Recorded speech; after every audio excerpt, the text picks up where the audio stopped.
happy to introduce you to Maximilian. Maximilian is a part of HBA Consulting. Maybe you introduce yourself afterwards. A very interesting company where we are cooperating with.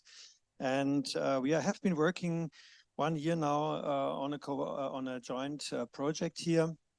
And Maximilian is on the business development side. He is also a seasoned expert in insurance. And yeah, I'm curious what you have to tell.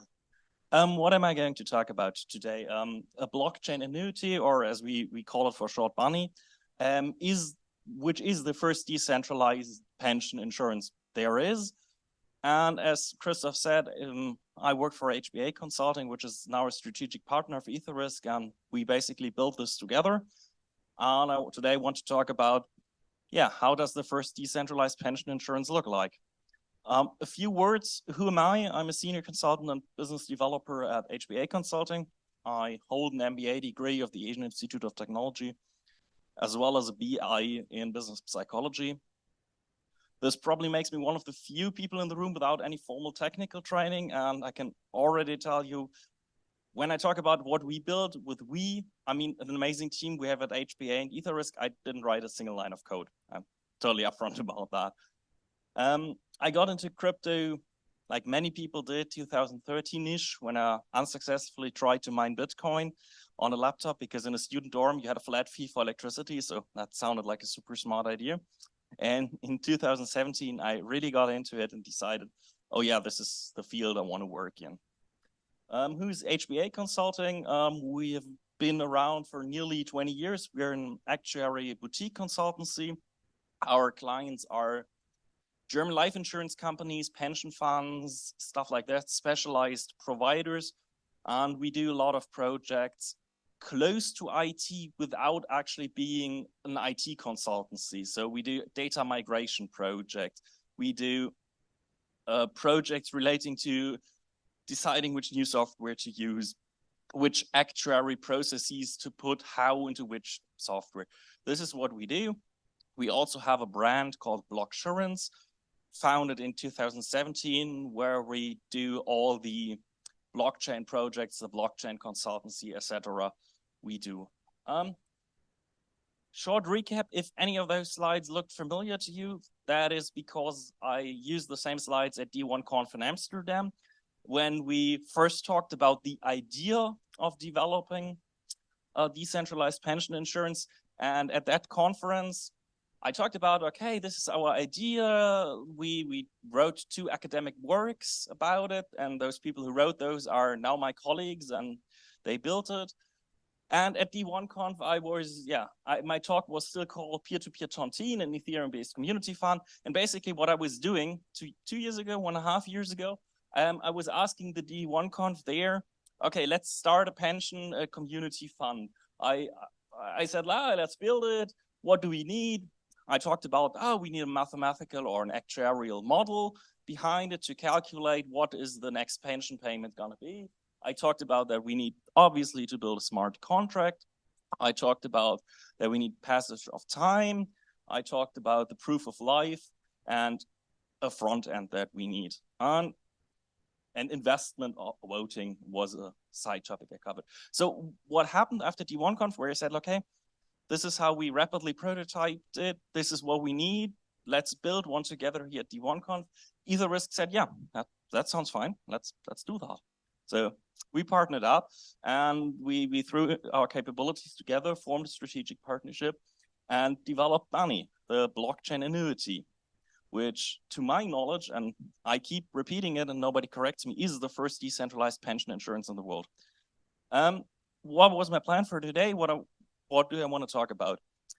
As you know, like if you look at a new insurance product or a new blockchain product, every bit, every cog and gear in the machine is infinitely complex. You can talk with the right experts for hours on end. And as I said, we're an actuarial boutique consultant company. So most of my colleagues have advanced degrees in mathematics or IT technology. So they briefed me endlessly on it.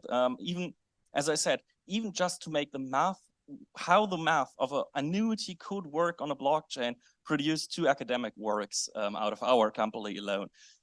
So I can do a real deep dive, but then something fun happened. I saw the LinkedIn announcement of D1Conf where they told me I will unveil something. So I said, okay, maybe let's not go the super deep dive into the tech. Let's do a shallow tech dive and then go to a hands-on and I show you the actual finished product. Because as of Monday, it's in open testing phase. You can all try it out. I'm gonna get to that later how you can use it, but it's already deployed on Polygon Mumbai network.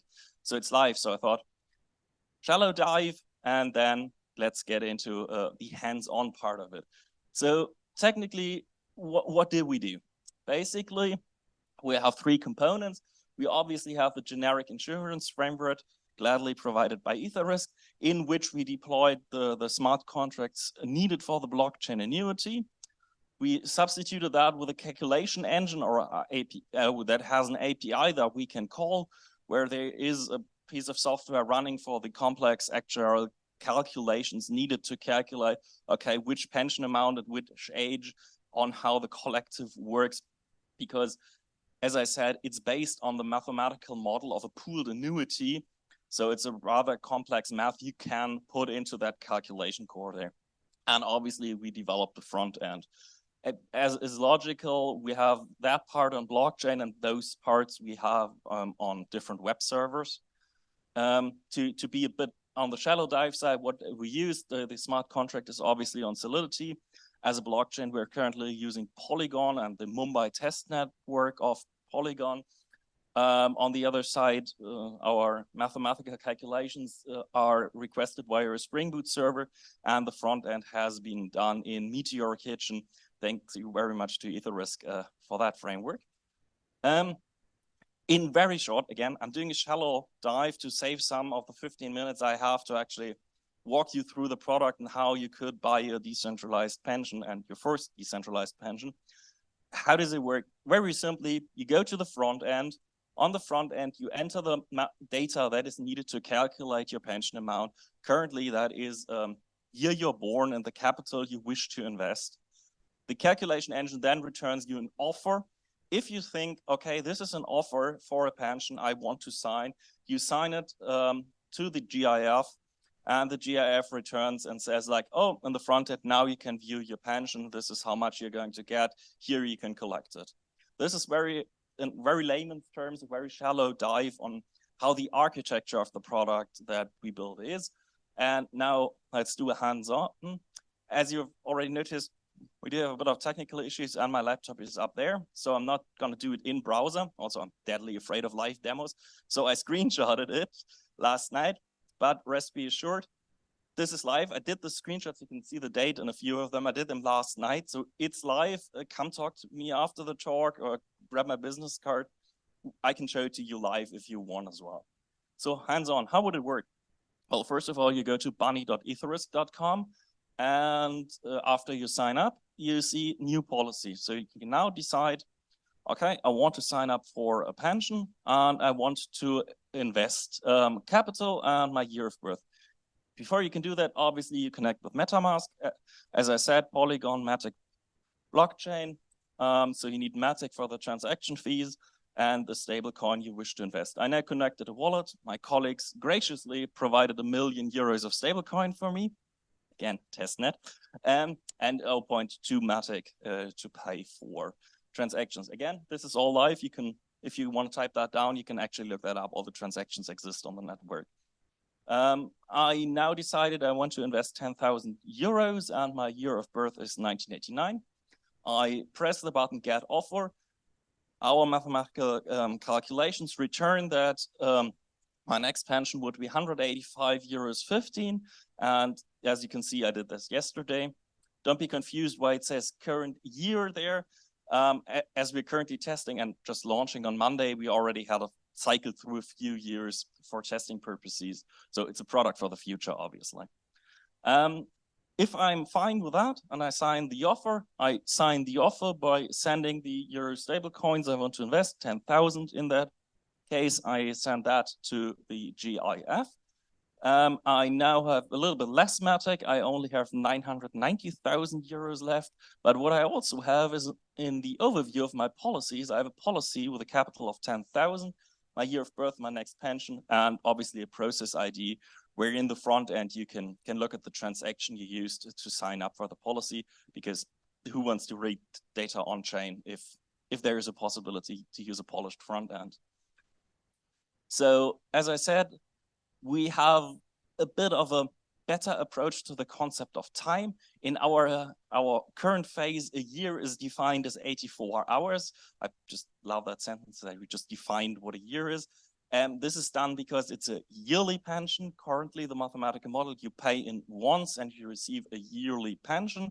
And of course, I don't want to ask you if you tried out to wait 1 year. So we decided to have 2 years within a week, which comes down to 84 hours. So I think on Monday evening, the next year will start. If that has happened and the next year has started, you can now see that I am able to collect my pension because the relentless march of time has marched on. So what do I need to do to collect the pension? Well, in a traditional pension insurance, you might need to send in some documents. You need to contact a representative of your insurance company. Here, as you can imagine, it is a bit more technical. You fill out a CAPTCHA to prevent spam. And then obviously you sign a transaction because it's a blockchain-based product. So you sign a transaction. This is my address. I sign it. I, with a private key corresponding to the public key that has signed the policy, would like to collect my pension. And now we see I again lost a bit of matic, but I got my 185 euros and 15 as a pension payout in euro stablecoin. Now, if we go back to the overview of the policies, we can see, oh, there is 9,800 and something euros left. My next pension has increased a bit because the mathematical model behind it is an annuity, a self-contained annuity. So my next pension is always calculated on the real development of the people in the collective. So obviously we approximate how many people will be in the collective in the next year. So what is the probability of someone dying? And then we each year adjust on how it really went. So now, as you can see, my calculated pension for the next year has gone up because we now readjusted the pension payment based on the development of the real collective. Again, very, very shallowly, as I said, my colleagues, who I apologize in advance for that very shallow dive, will be happy to talk to you about the very complex math you can build behind such a product. After all, this is why actuaries exist and earn a lot of money developing very complex models. But yeah, my next pension would be 188.51. Let's have a quick look at our collective, because as I said, it's a self-contained collective. There is no central insurance company that has to pay into the collective or out of the collective. All the capital used to fund this pension is the total sum of what everybody has paid in. So I paid in 10,000 with my test account. That cumulates to an overall collective. The insurance collective has paid in roughly 400,000. So my policy with 10,000 is a third of the average pension. So I could have probably signed up for a bit higher one if I wanted to. Currently, 4 unique addresses are in our collective. And as obviously my colleagues are mathematicians, they played around with the probabilities, who is how old, and tried to get the youngest and the oldest accounts just to really stress the limits of the mathematical model. And I can gladly report it's robust. It like works with even people above 100 and below 5, even though by now we decided to restrict the input data on how old and how young you can be. For obvious purposes, we don't want 5-year-olds signing up for complex insurance products they probably do not understand. And also you have a bit more statistics. You can even see some historical payouts. As I said, in our test phase till now, we marched on to the year 2032. So you can always see how many active policies there are, what the total capital is, how many the collective inherited because some account died and is no longer collecting pensions, and what the sum of pension is. Those would be the statistics about the collective. You can also see some nice statistics because, let's face it, everything needs gamification. And nowadays, we also build a top 25. So which addresses in our collective have collected the most number of years? So who has been really keeping track of the 84-hour year cycle and really collected all their pensions and how much they collected. This is basically how the product looked like. And if you would like to try to get into that top 25, let me talk about what will be the next steps. The next steps are on Monday at 5 o'clock German time, which is 7 o'clock Turkish time. And on Tuesday, same time, will be 2 onboarding calls where I will explain all this again. My colleagues will explain a bit more about the tech and the math. If you want to participate in that and get accounts to our front end, feel free to sign up. Sadly, I can't straight give you the accounts because both EtherRisk and HBA Consulting fall under German privacy laws. And when I talked to our privacy data consultant, he was like, no, you cannot just collect email addresses without them signing a form. So please, if you want to be onboarded, I will send you an account with Testmatic, Test EURC. We're happy to set all that up for you. Open phase starts Monday. You can try it out. Even if you don't want to come to the talk, or just grab me afterwards, get you set up with an account so you can try it out yourself. You can do the hands-on I couldn't do today. Apart from that, we're very much looking forward to your feedback. Try it out, give it a test, probably early next year because we're going heavily into the Christmas season by now. We will deploy version 2.0 with all the features from the feedback, and then we will work on our roadmap to take that out of a test net to a public net. So yeah, feel free to sign up, or there are my contact details on the last slide, or I'm around here in the conference. You can't miss me. Thank you very much for your attention, and I'm happy to answer questions if you have any. Thank you, Maximilian.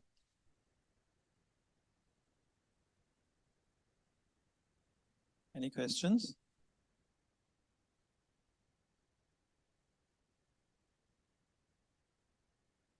Any ideas to expand the product so that the money is invested, like USDC, the Euro stablecoin is getting some yield? Ideas definitely, currently not yet implemented. I spitball those ideas the last D1Conf. Ideally, I think what would be easy to implement would be something on-chain. I think Nexus Mutual, for example, does fund administration for DeFi and insurance use cases on-chain. That might be a thing. Obviously, I would love to see that combined with a kind of community vote, because I mean, it is a closed insurance collective, so why shouldn't they collectively decide how to invest? So there are ideas, no specific plans yet to implement something, but this is definitely on the roadmap for version 2, version 3. If you have good ideas, what could be practical, because I don't believe in the first step, going off-chain with the investment is very practical. If you have some ideas or work into that space, please do grab me, or here are my contact details. Please do get in touch. Would love to talk about that. Any more questions? There was no payout at year 2029. Was it a special on the slide? Is there a special reason? And the second question I had was on the slide, this is the current state. The contract gets redeployed on Monday. So the year 2029 was probably last weekend, and nobody of us was working and collecting. Again, till the run-up, as we open for the public on Monday, we now tested out a bit, deployed. We will redeploy, I think, Monday morning. My colleague always starts early, so you will probably redeploy at 7:30 or something. Then it will be a clean slate, and then hopefully you sign up and collect every year. So this was just due to me pressing next year button to take some nice screenshots for you. And why is it not sent automatically for your wallet? Is this the proof of life, or how do you have the? Yeah, exactly. How do you know that I died and not my children collect the rent? So what is here the mechanism? Exactly. We, from very early stage when we built the Mathika model and decided, okay, when will a payout occur and when will the recalculation be done? We always agreed on there needs to be an active action to collect a pension and not an automatic payout in order to exactly work out that the people are still alive collecting pensions, because that is a real thing. Like if, for example, you sign up for German government insurance, they will send you a piece of paper, you have to get stamped at the embassy or something like that. So we decided, okay, we need that function, and a pension will only be paid out after someone does something actively. At this stage, we implemented the CAPTCHA version, so you have to have access to the private key plus being able to solve a mathematical question. But obviously, and I don't have to tell people that if we have already implemented a module that says, okay, this process only goes through if this microservice CAPTCHA gives a positive feedback, we can also switch that out for another module. Obviously, like something like post-ident or something where your camera turns on, you have to speak to a human, hold up your passport. This could easily be flipped in there. And then ultimately, there will always be fraud in the world. This is just how the world works. So then you have to make like decision, okay, how hard do you want to make fraud and how complicated you want to make the proof of life? I would argue like holding up your passport to human representative is something that is reasonably secure and reasonably payable, because of course, the more complex proof of life is, the more costs you have, and you have to take into account in the model the so-called alpha costs. But currently we do it with a CAPTCHA and a signature, because automatical payouts just doesn't make sense in this model, because then you will always pay out ad infinitum.